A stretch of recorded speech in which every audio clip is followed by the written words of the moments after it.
All right, and then pretty much that's the whole kit and caboodle. Let me make sure I'm over here. And you guys have what you need.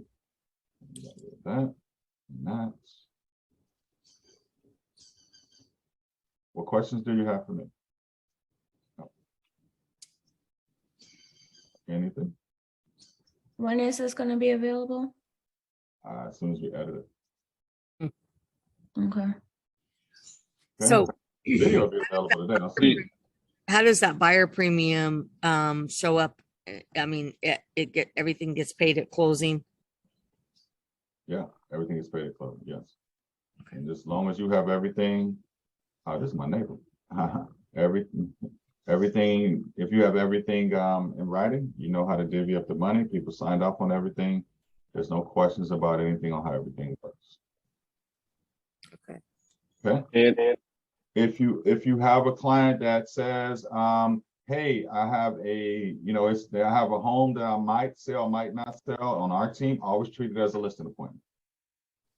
Don't, and so this is a tip for my team. Okay, so they signed everything. Immediately we go into the buyer's piece. We know how much equity we have because we have a seller net form. We ask them for referrals, the whole nine. Okay.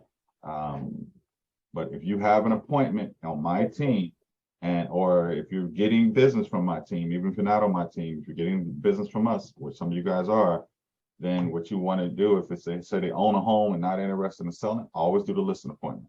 Always do the listing presentation. Always. And then just add some buyer docs to it, like a buyer brokerage agreement, right after the seller brokerage agreement. All right, go ahead. You have questions? yeah, I was saying same way we do the VIP buyer. Am I able to schedule a time with you to do a VIP seller once I get a listing appointment? Please do, as soon as possible.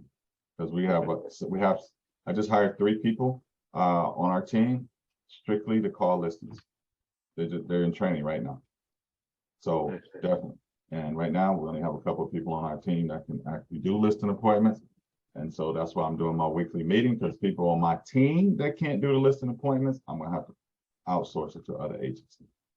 Personally, I make the same money whether you're on my team doing it or not. So I would prefer my team, our personal team, to be making this money. But if they're not certified to do it, I have to get these listings done. And we're testing it out right now. They've been in training for about 4 days. Calling for sale by owners, expires, Zillow. We got about 10 different resources that they're calling. And yeah, so you definitely want to do it as soon as possible. I'll get certified soon. Sure.